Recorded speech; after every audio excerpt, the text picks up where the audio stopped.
Isaías 11, capítulo 11, reinado justo del Mesías. Saldrá una vara del tronco de Isaí, y un retorno brotará de sus raíces, y reposará sobre el espíritu de Jehová, espíritu de sabiduría y de inteligencia, espíritu de consejo y de poder, espíritu de conocimiento y de temor de Jehová, y su deleite estará en el temor de Jehová. No juzgará según las apariencias, ni decidirá por lo que sepa de oídas, sino que juzgará con justicia a los pobres y decidirá con equidad en favor de los mansos de la tierra, y herirá la tierra con la vara de su boca, y con el aliento de sus labios matará al impío, y será la justicia cinturón de sus lomos, y la fidelidad ceñido de sus riñones. Morará el lobo con el cordero, y el leopardo con el cabrito. Se acostará el becerro y el león, y la bestia doméstica andarán juntos, y un niño lo pastoreará. La vaca y la osa apacentarán en compañía, sus crías se echarán juntas, y el león comerá paja como el buey, y el niño de pecho jugará sobre el agujero del áspid, y el recién destetado extenderá su mano hacia el escondrijo de la víbora. No habrá mal ni dará en todo mi santo monte, porque la tierra será llena de conocimiento de Jehová, como las aguas cubren el mar. El retorno del exilio. Acontecerá que en aquel tiempo que la raíz de Isaí, la cual estará puesta por pendón a los pueblos, será buscada por la gente, y su morada será gloriosa. Asimismo, acontecerá en aquel tiempo que Jehová alzará otra vez su mano para recobrar el remanente de su pueblo, que aún quede en Asiria, Egipto, Patros, Etiopía, Elam, Sinar y Amat, y en las islas del mar. Y levantarán pendón a las naciones, y juntarán los desterrados de Israel, y reunirán los esparcidos de Judá de los cuatro confines de la tierra. Y se dispersará la envidia de Efraín, y los enemigos de Judá serán destruidos. Efraín no tendrá envidia de Judá, ni Judá afligirá a Efraín, sino que volarán sobre los hombros de los filisteos al occidente. Saquearán también a los de oriente, Edom y Moab les servirán, y los hijos de Amón los obedecerán. Y secará Jehová la lengua del mar de Egipto, y con un viento abrasador agitará su mano sobre el río, y lo dividirá en 7 corrientes, y hará que pasen por él en sandalias. Y habrá un camino para el remanente de su pueblo, el que quedó de Asiria, de la manera que la hubo para Israel el día que subió de la tierra de Egipto.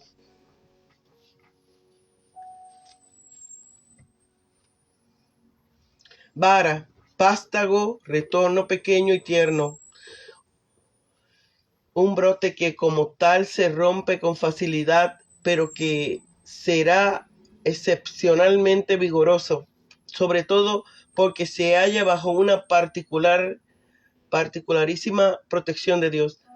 Tronco, el poder imperial del mundo se aparece a la selva de cedros del Líbano. Por el contrario, a causa de sus apostasías, la casa de David era como un vástago del árbol caído. En este contexto se entiende la palabra tronco, sin ramas, ni coronas. El reino del mundo desde la altura de su poder presenta el contraste más chocante con Israel y con la casa de David, que se encuentra en la mayor profundidad anunciada, reducida a la bajeza de sus orígenes en Belén.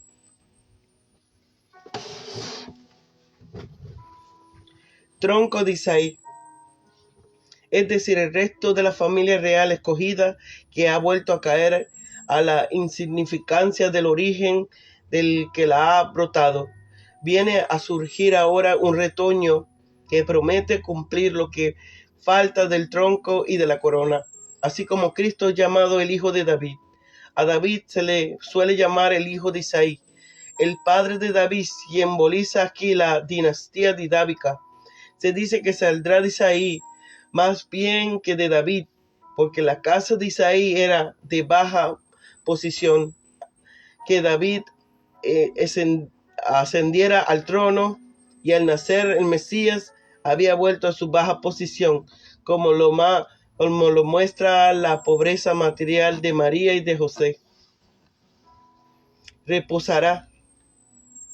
El Espíritu Santo que reposaba temporalmente sobre los reyes, profetas, jueces, a fin de capacitar para sus funciones específicas, no se posará sobre el Mesías, sino que reposará sobre él de modo completo y permanente. Espíritu.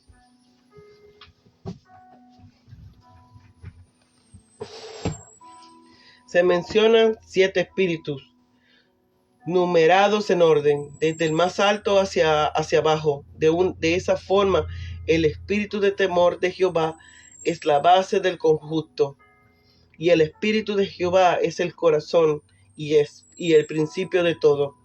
Estos dones corresponden al modelo de candelabro de las 7 lámparas y a los otros 3 pares de brazos que proceden de él.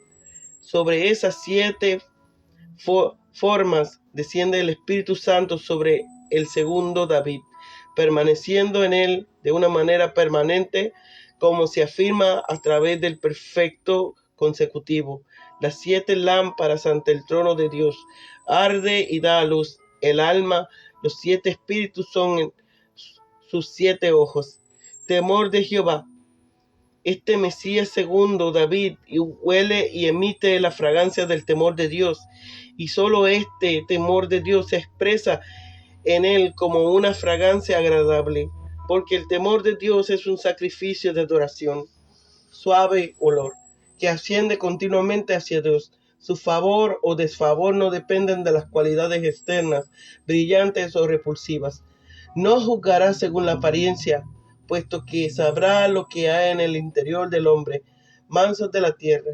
El hombre y el humilde o manso han de ser objeto peculiar del cuidado real de Dios. Por eso se aplica a esos las primeras bienaventuranzas del sermón de la montaña. Impíos. Esta palabra se aplica proféticamente a una persona escatológicamente, el malvado, el impío, en la cual culmina de un modo satánico la hostilidad contra Jehová y contra su ungido. Pues bien, la misma palabra de la boca de Dios y de su Mesías aparece aquí como una vara que destruye empiezas al adversario. El mismo aliento de sus labios será suficiente para destruir al adversario, el anticristo, sin necesidad de otros medios. Lobos con el cordero. Como consecuencia del estado de equidad y de paz del Mesías, surgirá una verdadera paz edénica, no solo en el orden moral de la conciencia, sino que hasta la naturaleza se asociará a esta transformación moral de los futuros cristianos de la nueva teocracia, de tal forma que los animales fieros perderán su instinto agresivo, restaurándose así la primera armonía de la creación. Cuando el Hijo de David tome la plena posesión de su herencia real, se renovará la paz del paraíso y se realizará y confirmará todo aquello que hay de verdadero en las leyendas populares de la Edad de Oro. Áspid. Se supone en otro tiempo que la visión de una serpiente y de un modo más especial de un basilisco tenía una influencia paralizante y embrutecedora, pero al llegar el Mesías, la serpiente perderá este poder pernicioso, y el basilisco que se volverá tan domesticado e inofensivo que incluso los niños podrán mirar hacia sus ojos chispeantes y jugar con ellos como si fueran juguetes. Todo esto es solo una forma de colorear de un modo muy aproximado que el profeta emplea a fin de pintar la paz de aquel estado glorificado que sobrepasa todas las posibilidades de descripción. En esta línea resulta necesario, sin duda alguna, tomar el pensamiento de estas promesas en un sentido espiritual, sin quedar prendido de un modo literal en los medios que el profeta emplea para expresarla.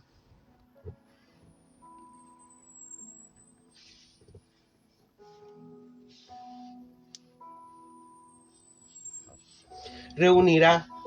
Esta será la segunda redención como contrapartida de la redención de Egipto.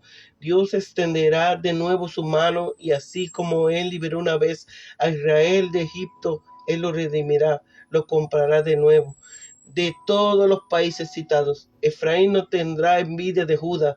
El profeta tiene principalmente en su mente el antiguo sentimiento de enemistad que las tribus del norte, y especialmente las de José, tenían en la corte, tenían en contra de la tribu de Judá, sentimiento que surgió eventualmente con la división del reino. Predice a esta eliminación de la hostilidad de Judá respecto a Efraín. Cuando vuelva de nuevo a su tierra, el pueblo formará una nación fraternal unida, de forma que todos la rompan la paz, y la unión quedará inmediatamente bajo el juicio de Dios. Hombros o espaldas.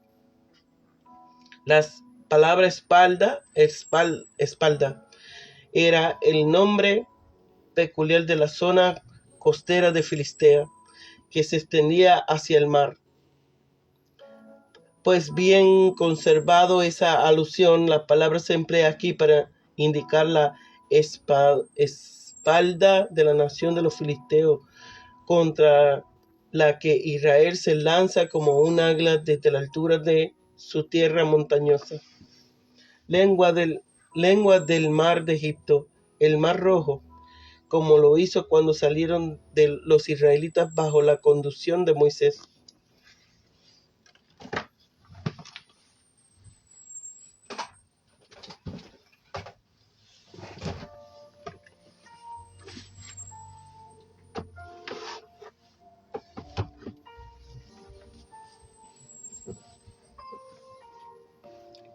El reinado milenario del Mesías. Isaías 11 es uno de los pasajes más sublimes acerca del milenio, tanto del Antiguo Testamento como del Nuevo, en una transición rápida, tan común entre los profetas como transportados hacia la segunda venida de Cristo. Primero vemos el linaje del Hijo de Dios, una vara del tronco de Isaí, que era el padre de David. La unción del Mesías con el Espíritu de Jehová es expresada en tres partes de atributos espirituales. El primero, espíritu de sabiduría y de inteligencia, se refiere a poderes mentales. La sabiduría discierne la naturaleza de las cosas. La inteligencia discierne sus diferencias. El segundo, espíritu de consejo y de poder, se refiere a la actividad práctica. El consejo es la capacidad de adoptar conclusiones justas. El poder es la capacidad ejercitada llevándola a cabo. El tercero, espíritu de conocimiento y de temor de Jehová, se refiere a la comunión con Jehová. Conocimiento aquí es un conocimiento de Jehová. Ambos detalles aquí van con de Jehová. Cristo mismo dijo: vosotros no le conocéis, esto es, no habéis empezado a conocerle, mas yo le conozco. Oída, esto es, yo le conozco intuitivamente y plenamente. Ahora, de manera poética y majestuosa, se describe la equidad del gobierno de Cristo. Después de su castigo del impío, su justicia personal y su reino de paz y seguridad. Aún las bestias salvajes se someterán al gobierno del Mesías, de manera que será posible que un niño de pecho juegue sobre la cueva del áspid. Una de las promesas más gloriosas de todas las Sagradas Escrituras es la segunda mitad del versículo 9. dando la razón de las condiciones ideales que habrá durante el reinado milenario, porque la tierra será llena del conocimiento de Jehová como las aguas cubren el mar. El Mesías será pendón, atrayendo a los gentiles hacia sí mismo, y la habitación de su autoridad será gloriosa. El Señor reunirá de nuevo al remanente de su pueblo de todas las partes del mundo. Judá, Israel, Efraín vivirán juntos en paz y sujetarán a sus enemigos, los filisteos, edomitas, moabitas y amonitas. La lengua del mar de Egipto, el mar rojo, será secada, y el río el Éufrates será reducido a 7 arroyos, para que los judíos puedan volver a su tierra. Un camino principal unirá a Siria e Israel para facilitar el regreso desde el norte.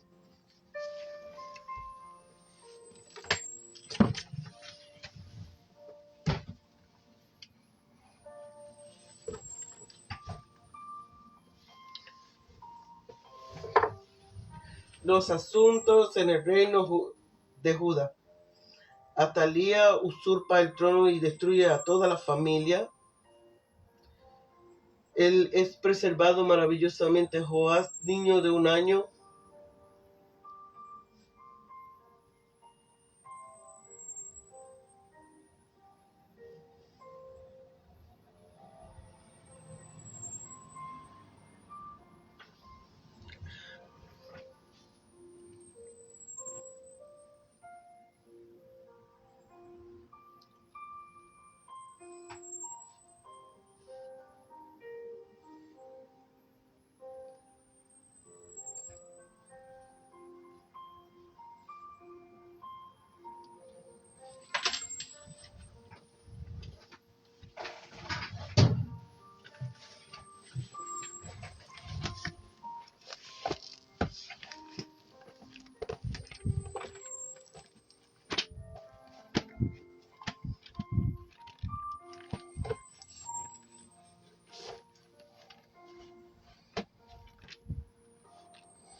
capítulo 11.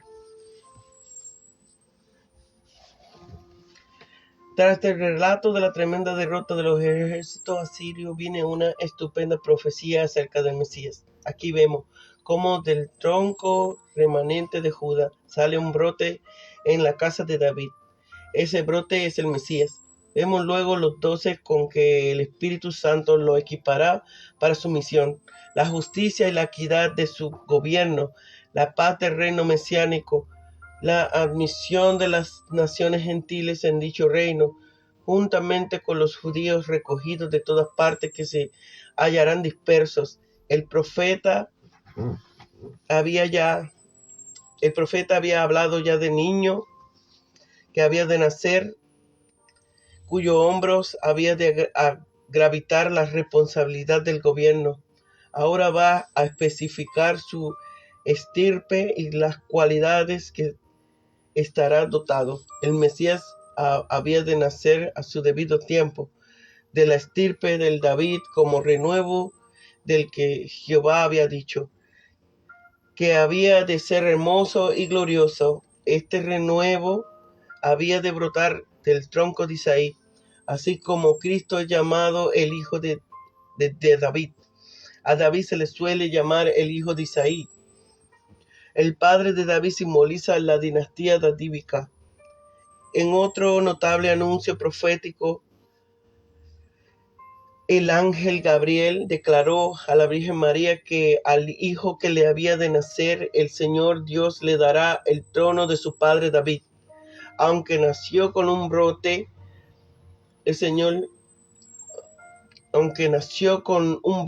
y creció con un tierno retoño expuesto a los malos tratos de los hombres, salió victorioso sobre sus enemigos.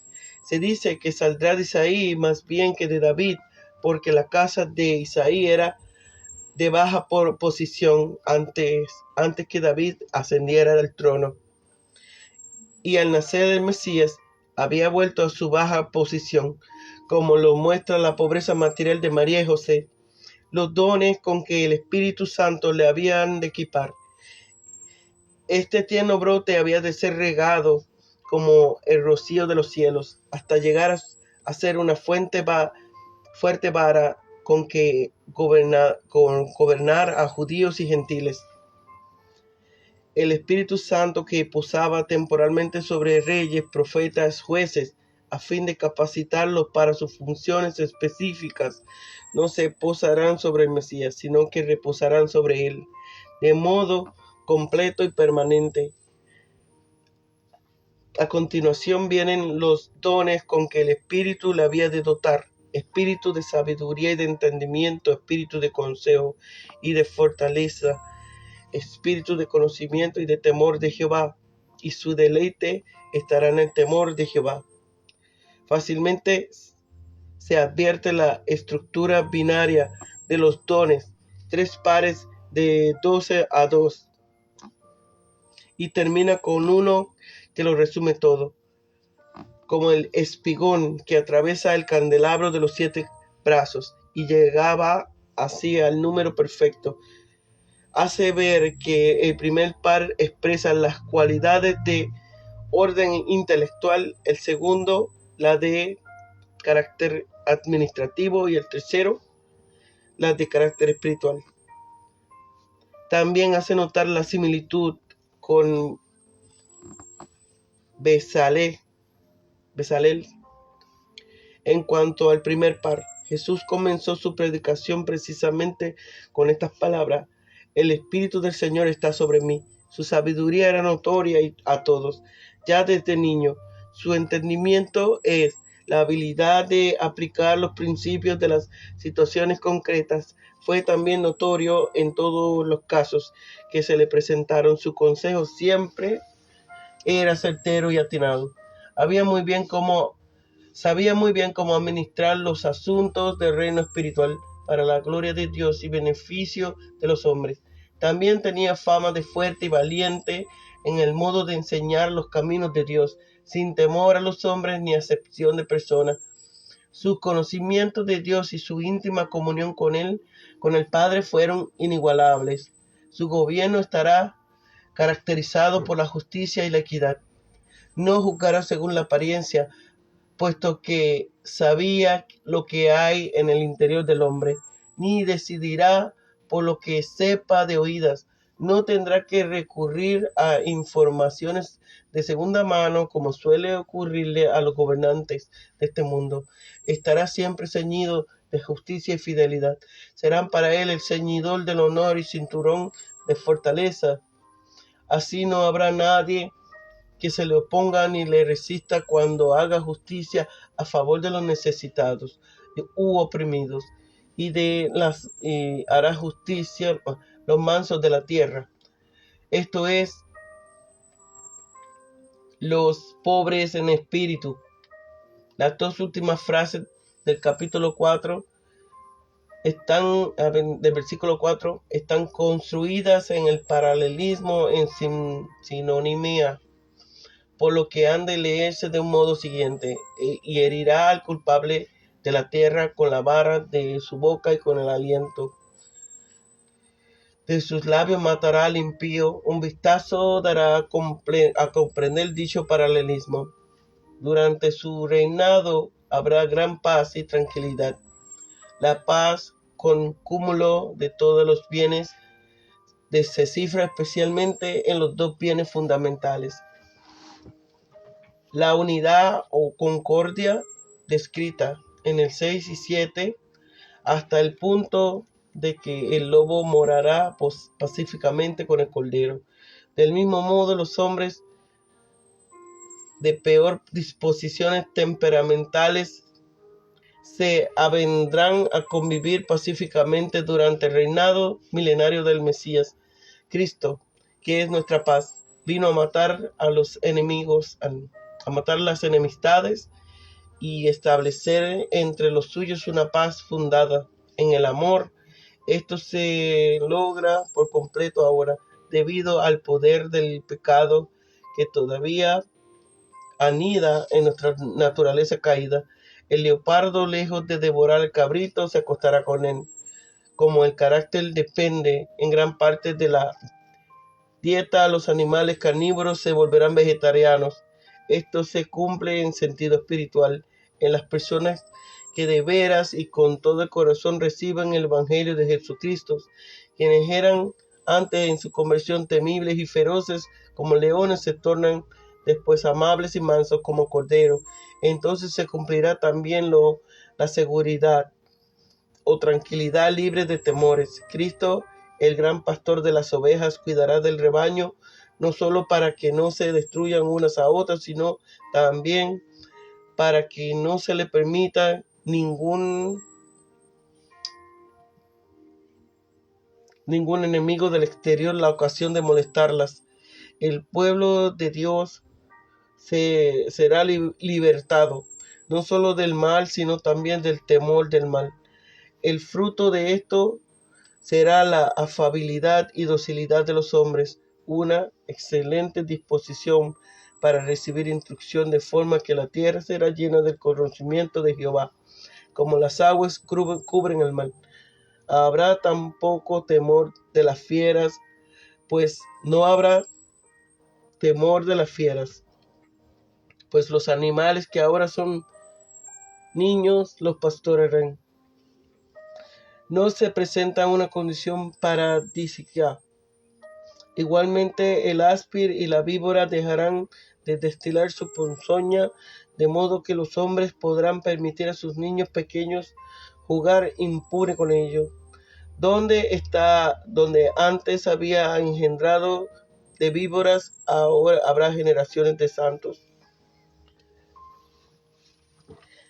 Una ulterior profecía del avance y extensión del reinado del Mesías, bajo la fuerte figura de Judá en los postreros años del reinado de Ezequías, tras la derrota de Sennacherib. Esta predicción se cumplió en parte cuando las grandes cosas que Dios había hecho por Ezequías y por su pueblo fueron como un pendón o señal para los pueblos circunvecinos.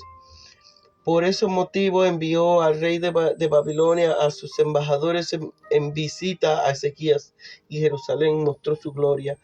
Muchos israelitas de la tribu del norte, que habían sido forzados por el rey de Asiria a emigrar a sus países, se animaron a regresar a su patria y a ponerse bajo la protección del rey de Judá. Se volvió a cumplir en parte con el edicto de Ciro, cuando realmente uno no muy crecido regresó a Palestina, según se nos narra en los libros de Esdras y Nehemías. Su cumplimiento definitivo se llevará a cabo en los últimos días, un augurio de la definitiva repartición de los judíos. La tenemos ya desde el establecimiento oficial del Estado de Israel en 1948.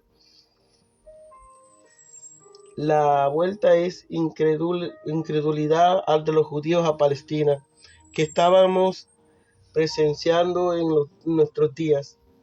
Pero como señal, el mismo autor, la repatriación final que aquí contempla Isaías será llevada a cabo, no obra de la iniciativa humana, sino por la iniciativa directa y soberana de Dios mismo. La raíz de Isaí, la cual estará expuesta por pendón a los pueblos, será buscado por la gente. Cuando Jesús era raíz, fue crucificado, fue levantado de la tierra como un pendón y un faro, de forma que todos habían de ser atraídos a él. La gente, esto es, los gentiles, comenzaron a buscar a Jesús cuando aquellos griegos que no hablaban Juan dijeron: queremos ver a Jesús. La vuelta final de los expatriados se describe en los versículos 11 sobre el esposo de lo que ocurrió en la vuelta de la deportación de Asiria y Babilonia. El Señor mismo, Adonai, no Jehová, alzará su mano para recobrar a los suyos de todos los lugares, a los que fue esparcido, los dispersados de Israel, los esparcidos de Judá. Hasta el final, el pueblo de Dios se halla en continua diáspora. Tanto los procedentes del reino del norte como los procedentes de Judá volverán a sentirse hermanos, procedentes de un Padre común. Los que se encuentren allende al Mediterráneo volarán sobre los hombros de los filisteos como aves de presa que se lanzan sobre sus víctimas, aunque las figuras describen más bien la orografía de Palestina, la tierra de los filisteos en su declive hasta el Mediterráneo. Bien podría ser vista desde las colinas de Judá como un hombro. Los del oriente, los hijos del este, eran las tribus árabes que vivían en el desierto oriental. Todo lo que podía impedir o estorbar el regreso de los expatriados o esparcidos serán quitados de en medio, y secará Jehová la lengua del mar de Egipto, es decir, el mar rojo, como lo hizo cuando salieron los israelitas bajo la conducción de Moisés, y con un viento abrasador agitará su mano sobre el río, esto es el Éufrates, y lo herirá en 7 corrientes, es decir, la multitud de corrientes. De esa manera el volumen de agua será tan escaso como podrá pasar por él en la sandalia, es decir, a pie enjuto. Lo que era un obstáculo insuperable tanto del lado de Egipto como el de Asiria, se convertirá en camino real por donde podrá regresar tranquila y fácilmente.